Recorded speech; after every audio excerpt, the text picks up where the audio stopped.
Uma boa tarde na graça e na paz de Jesus. Eu sou o pastor César Cavalcante. Mais uma vez, para a glória de Deus, está no ar.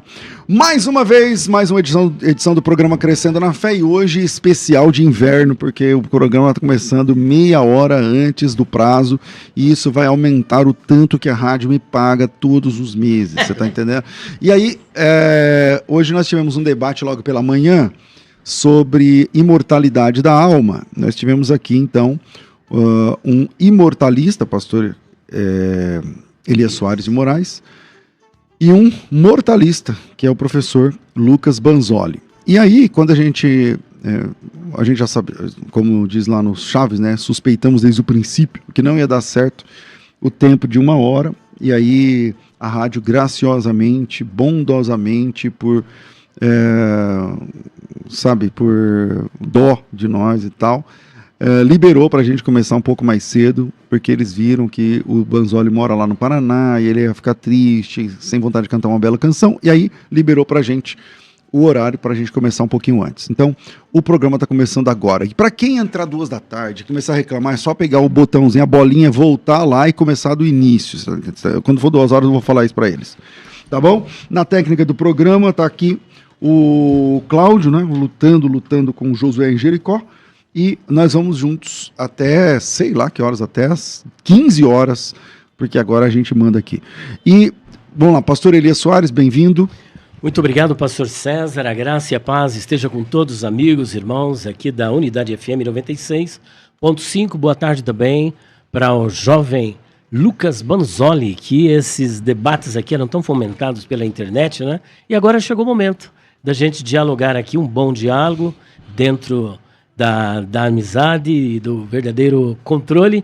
Eu mando um beijo especial para minha esposa Débora Soares, para o Davi, para Abigail e para todos. Meu querido irmão Michael de Jesus, lá da cidade de Boston, um abraço para você.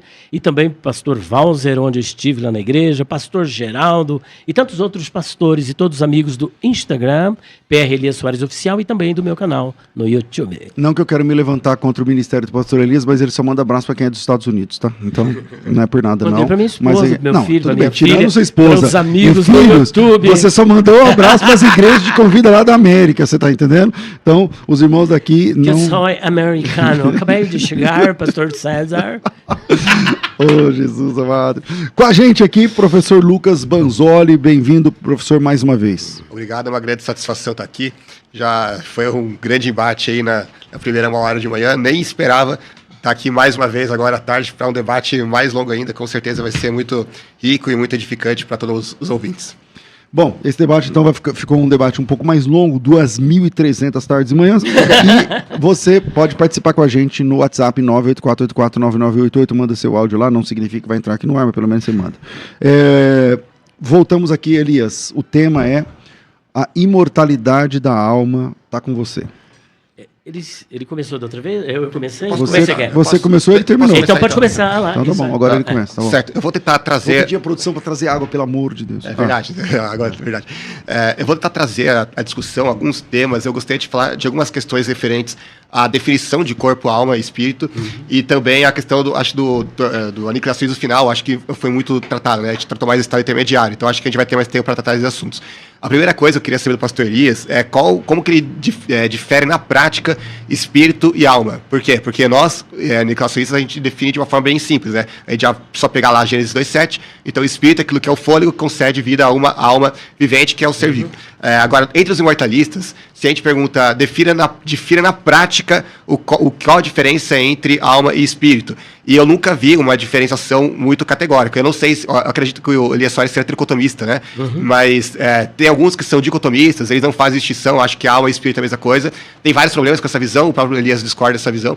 Mas mesmo aqueles que são tricotomistas e afirmam existe uma diferença entre alma e espírito, quando a gente pede na prática para diferenciar os dois, eles não conseguem, porque o que é a alma? É uma substância material incorpórea, né? É uma essência do homem e tudo mais que volta para Deus na morte. O que é espírito? Eles vão definir da mesma maneira. Então, como é que a gente poderia definir na prática a diferença entre um e outro, e por que Deus teria que ter criado os dois, e não, por exemplo, só alma ou só espírito? E tem um problema que para mim é muito significativo, que é a questão seguinte: a alma na Bíblia, a gente vai ver vários textos que vai falar que a alma desce na morte, desce ao Sheol. Eu acho que eu preparei alguns textos aqui, deixa eu ver se... Depois, ao longo do debate, posso citar, mas o próprio Elias concorda com isso, que as almas iam para o Hades, Hades ou Sheol, até a época da ressurreição de Cristo, né? Você concorda com essa visão, não, né? Não concordo. Você acha que elas iam direto para o céu? Direto para o céu, a presença desde o Antigo Testamento, ninguém descia para Sheol. Por isso que não deu nem para a gente discutir, Sheol para mim não é habitação de almas, habitação de corpos. Então quando diz assim, olha, eu serei congregado aos meus pais, ali é o corpo, não é a alma. A alma vai direto, de acordo com o que está em Lucas, capítulo 23, 42 e 43, hoje estarás comigo no paraíso. Se nós analisarmos, Jesus ainda está dentro da cronologia do Antigo Testamento, apesar de Mateus e Lucas fazerem parte do Novo Testamento. Jesus está debaixo da lei, então todo aquele arcabouço veterotestamentário está presente e Jesus não promete mandar para o Sheol, promete levar para o paraíso. É interessante essa visão, porque a maioria dos imortalistas, eu creio que você concorda com isso, que a maioria prega que eles iam para o Sheol, para o Hades, e aí depois da morte e ressurreição de Jesus, aí que eles vão... E que eu sou contra, porque eu defendo nos meus livros, eu não defendo isso. Sim, interessante. Eu não defendo descida de Jesus ao inferno. Eu não defendo que tem almas lá, almas iam para o seio de Abraão que ficava embaixo na terra. Eu sempre defendo e sempre defendi que a partir do momento que você morre, o seu corpo vai para a sepultura. É o que foi feito com esse ladrão na cruz. Senhor, lembra-te de mim quando vieres ou quando entrares no teu reino. Qual foi a resposta firme de Jesus? Em verdade te digo, hoje estarás comigo lá no seio de Abraão, embaixo da terra, porque para mim não tem uma localização. O seio de Abraão, para mim, é lugar de intimidade. Com base na passagem da história contada em forma de parábola do rico e Lázaro, o seio de Abraão, junto com Abraão, né? É estar na intimidade com Deus, porque Abraão ali é uma figura de Deus. Mas... Então, para mim, a pessoa ia direto para o céu, para o paraíso, e o paraíso fica no terceiro céu.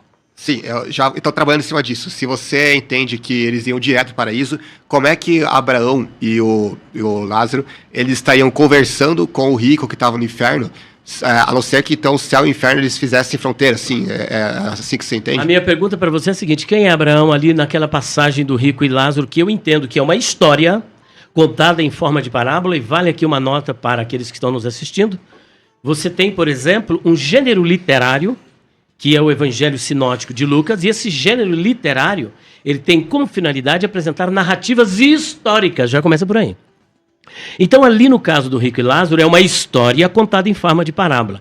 Quando você se deixa levar pelo tema que está acima, que é a epígrafe, o que é uma epígrafe? Vem do grego epi, está sobre acima, e grafê de grafo, escrever. O que foi escrito acima. O que está escrito acima é um pensamento de quem traduziu a escritura, mas não é o pensamento da escritura, porque a epígrafe não é a Bíblia, é apenas um título. Portanto, eu devolvo a pergunta de uma forma de maiêutica socrática. Para você, quem é o Abraão? Certo, eu vou responder sobre a parábola de Lázaro, mas primeiro... Não sobre Abraão, mas quem é Abraão? Uma vez que eu já respondi suas perguntas assim, objetivamente. Abraão? É Abraão? Abraão. Na parábola, ele é Abraão. Assim como você pode contar qualquer conto fictício e inventar uma pessoa, colocar uma pessoa ali, nomear essa pessoa. Então, Abraão tem um seio. Não significa que a pessoa estava ali mesmo, literalmente. É uma parábola, é uma alegoria. Agora, a questão que eu vou pontuar é o seguinte, Mateus 11, 23, vai dizer o seguinte, e você, Cafarnaum, será elevada até o céu? Aí ele continua, não, você descerá até o Hades. Então, veja bem, o céu está em cima e o Hades está embaixo. A gente vai ver, tem inúmeros textos que vão, você mesmo confessou que Hades e Sheol é a mesma coisa, né? Sheol é hebraico do Antigo Testamento e Hades é do Novo Testamento. Então, como é que pode, por exemplo, você vai ter inúmeras passagens onde vão claramente pontuar que o Sheol está embaixo, né? Por exemplo, Davi vai pedir que seu filho Salomão faça Joabe descer e Arad, no hebraico, a sepultura, que na verdade é Sheol ali, no original está lá em 1 Reis 2,9. Jacó vai falar, vocês farão esses meus cabelos brancos descerem ao Sheol com tristeza. Enfim, eu separei inúmeros textos aqui, mas a gente não, acho que está muito claro. O Sheol, ele está embaixo da terra, certo? Mas eu não disse que é o contrário. Sim, mas aqui o texto vai falar, ó, o céu está embaixo da terra. Isso. O céu está lá em cima. O paraíso está em cima. Certo. Então como é que pode o rico que está no inferno, tá conversando com o Abraão que está no céu? Então, Abraão você disse que é o próprio Abraão. Não literalmente, mas ele dentro da parábola. E Moisés que aparece, ele tem Moisés e os profetas, o que quer dizer também? Mas o que eu gostaria de saber... Não, eu vou te dar a resposta, mas com base construída em cima da sua argumentação. Não é só Abraão que aparece ali, aparece Moisés e os profetas. Moisés e os profetas estão representando a escritura do Antigo Testamento. Ah, então não são personagens. Bom, vamos pegar lá o texto, Lucas 16, deixa eu ver. 16. Ele só voltar lá.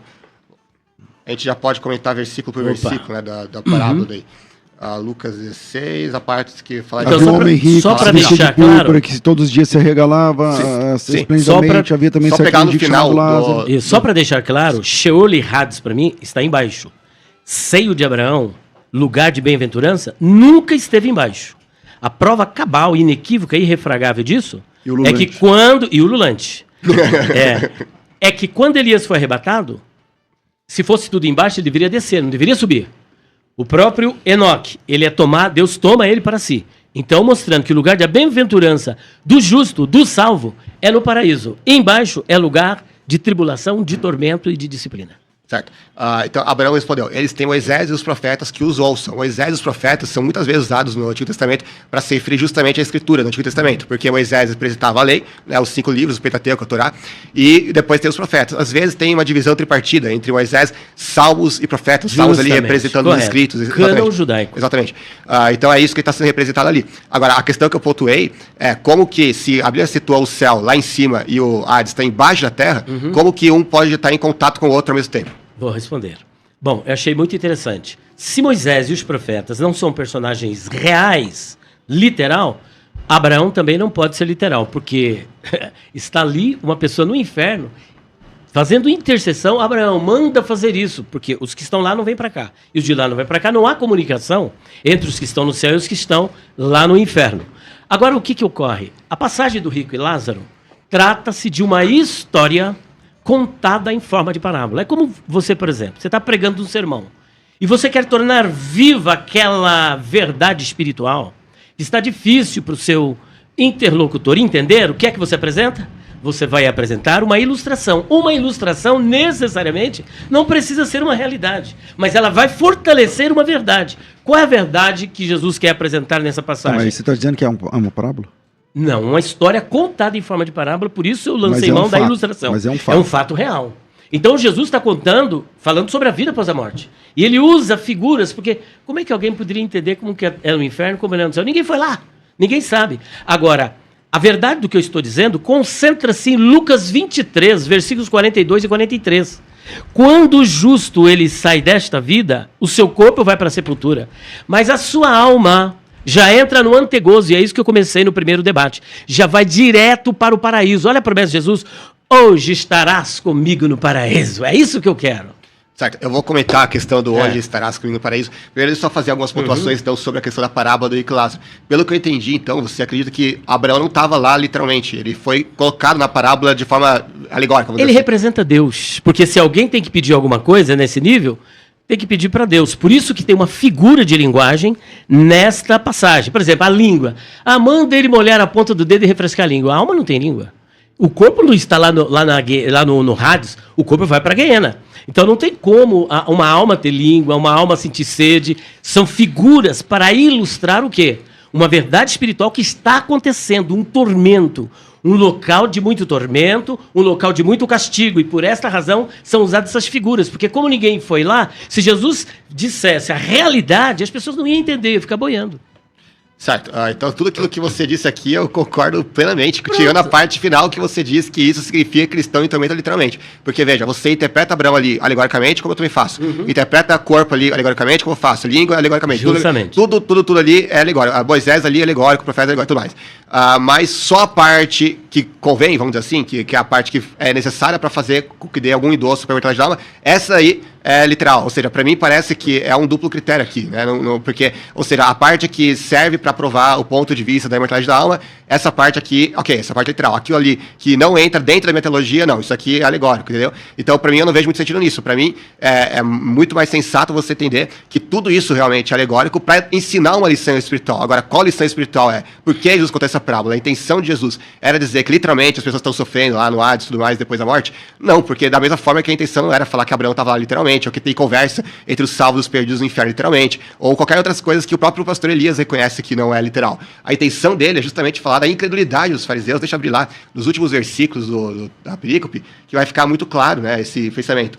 Abraão respondeu, eles têm Moisés e os profetas, como o próprio pastor Elias reconheceu, se refere à Escritura, no Antigo Testamento. Não, pai Abraão, mas se algum dentre os mortos fosse até eles se arrependeriam. E Abraão respondeu, se não houve Moisés e os profetas, tampouco se deixarão convencer, ainda que ressuscite alguém dentre os mortos. Então, essa é a lição moral que a própria parábola traz pra gente. Não tem a ver se existe ou não existe vida após a morte, a ressurreição. O foco não é esse. O foco é, mesmo que Jesus fizesse um grande milagre espetacular como a ressurreição, como ele fez, inclusive, com Lázaro, inclusive, eu entendo que isso tem a ver também com o fato dele se chamar Lázaro na parábola, ainda assim, quem está pré-determinado a não aceitar a mensagem do Evangelho não vai aceitar mesmo assim. E é exatamente o mesmo que aconteceu quando os fariseus viram que Jesus ressuscitou Lázaro, e mesmo assim, o que eles fizeram? Vão perseguir Lázaro também, e vão tentar matar Lázaro de novo, e vão matar Jesus também. É por causa disso. Então, essa que é a veja lição. Se você quiser, a gente pode entrar na Lucas... Não, eu posso trabalhar, Sim. é porque eu Sim. gostaria de comentar. Eu acho que o senhor criou um espantalho, né? Criou um strawman, um espantalho, né? Um boneco de palha. Porque o que eu disse? Eu disse que é uma história contada em forma de parábolas. Uma parábola está revestida de figuras de linguagem. Eu não disse que quando é uma coisa... Vamos supor, quando eu quero que seja uma coisa, é aquilo, e quando eu não quero... Não. É uma história contada em forma de parábola. Então, esta parábola, onde que ela vai ocorrer dentro desta história? O Lázaro, por exemplo, pedindo, ou melhor, o rico pedindo para que o pai Abraão que Lázaro molhe a ponta do dedo e refresque sua língua. A alma não tem língua. O corpo da pessoa não vai lá para o Hades, o que vai é somente a alma. Então Jesus está usando uma figura para ilustrar uma verdade. Eu continuei dizendo, eu não mudei de discurso. Eu continuei dizendo, agora que ali é uma história real, e não é apenas uma parábola, como o senhor repetidamente está aqui apresentando, é que o Senhor Jesus apresenta essa história em forma de parábola, mostrando que o rico está em tormento. Riparhom. Olha só, nós temos um verbo ali, o riparhom, que é um verbo que ele aparece, olha só, ele está acontecendo ali no presente. E também você tem basanóis, estando em tormento. É um presente do indicativo ativo. Aqui é presente do indicativo ativo. A ideia é que ele está sendo atormentado. Então, uma situação do ímpio, ao morrer, ele vai direto para o Hades e ali ele entra em tormentos. E a questão do ex-ladrão na cruz que você quer entrar? A partir do momento que a pessoa creu no Senhor Jesus, ele está salvo, ele vai direto para o paraíso. Olha a promessa de Jesus, meu amigo, professor Lucas, olha para mim. Hoje estarás comigo no paraíso. É irrefutável isso. Já quero comentar isso. Pode isso. Então. Mas eu quero comentar mais sobre a questão da parábola. Né? Bom, então, nós dois concordamos que existe muita coisa aí na parábola que não é literal, certo? Você também admitiu isso. Embora... Na história contada em forma de parábola, não é literal. Você falou que ele usa o argumento do homem de palha, em que momento? Eu uso o homem de palha porque ele quis dar a ideia... Como ele disse assim, olha, num momento você diz que vale uma coisa, no outro momento você diz que vale outra. Eu não disse isso. Eu disse que é uma história contada em forma de parábola. E aí eu distingui a realidade da figura. A figura ela é usada para reforçar a história. Deixa eu explicar, não é que vale uma coisa aqui, vale outra ali. Deixa eu explicar então o meu argumento que não tem a ver com afirmar que você disse isso ou aquilo. O ponto é o seguinte, você fala que mão na parábola não é mão literal, que língua não é língua literal, que Abraão ali não é literal, que até me surpreendeu, porque literalmente todos os moralistas que eu já debati até hoje, menos você, eu defendo que Abraão mesmo, né? Ou seja, você faz uma série de concessões, vamos dizer assim, afirma, beleza, isso aqui não é literal, não é literal, não é literal, não é literal. Agora, quando chega, por exemplo, na questão do tormento, você faz questão que aquilo seja literal. Justamente, é por conta da figura que ele usa para fortalecer o argumento. Okay. Mas a questão é, por que você faz questão que o tormento seja literal, se outras coisas que não quer que seja literal, você concede que não seja? Ou seja, como você poderia dizer... Vamos supor o seguinte, exato, vamos supor o seguinte, alguém chega e fala, não é parábola, é história real, como já vi muitos dizerem. Eles interpretam tudo literalmente. Aí, beleza, tudo bem, ele tá achando que é tudo literal, então faz sentido achar que o tormento também é literal. Agora, quando alguém vai lá e chega lá e diz, não, Abraão não é literal, a mão não é literal, a língua não é literal, isso aqui não é literal, não é literal, não, a conversa entre eles não é literal, o contato próximo entre céu e Hades não é literal. Eu mas não disse que a conversa não é literal. Eu não disse isso. Tá, mas como é que... Mas então, Elias... Ele está fazendo uma afirmação que eu não fiz. É verdade. Mas se a conversa não é literal... Antes ele fazer a afirmação, ele tinha perguntado para você como é que eles conseguindo conversar. Exato, é isso que eu apontei. Então, mas ele quer saber como que é essa realidade. Como é que eu trabalho com dois argumentos dentro do mesmo texto. Eu vou repetir. Eu falei duas vezes, vou falar pela terceira. Como é que Desculpe, viu? Não é que eu quero ser descortês com você, que você é uma pessoa super educada, mas eu desde o início, eu afirmei, epígrafe não corresponde necessariamente àquilo que está no texto, e eu disse que é um gênero literário. E o que é um gênero literário? Ele apresenta narrativas históricas. Já começa por aí. E essa passagem está dentro do gênero literário. Dentro desse gênero literário, Jesus conta uma história. Essa é a história do rico e Lázaro. Só que ele vai falar da vida após a morte. Tanto para o ímpio como para o justo. Mas como o objeto da nossa reflexão está recaindo sobre a questão do rico, ele vai contar essa história e para poder ilustrar, mais uma vez, para poder ilustrar o que acontece lá no Hades, no lugar de tormento, ele vai usar figuras. Estas figuras não são literais. A literalidade é o que está acontecendo lá. Mas ele conta essa história para poder fortalecer a argumentação e ilustrar, ampliar o pensamento e deixar claro, óbvio e ululante. Ululante. Lucas. Certo. Então, mas eu vou reforçar o mesmo ponto, porque é aquela coisa. Primeiro, vamos sair disso.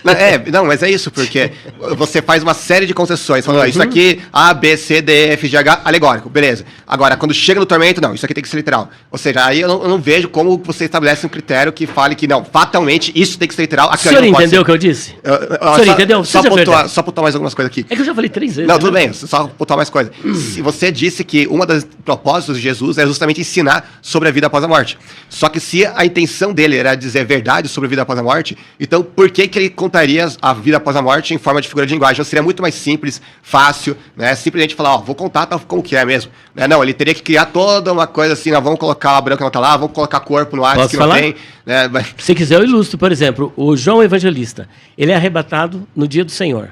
E ele começa a descrever as glórias do céu com que linguagem? Quando ele vê Jesus. Agora só falta o senhor dizer que Jesus não apareceu para ele ali, na ilha de Patmos. Apareceu ou não? Apareceu. Mas só que aparece como? Olhos como chama de fogo, cabelos brancos como a lã branca, um manto talar e um cinto no peito e os seus pés como latão reluzente e a sua voz como a voz de muitas águas. Gente, isso é uma ilustração.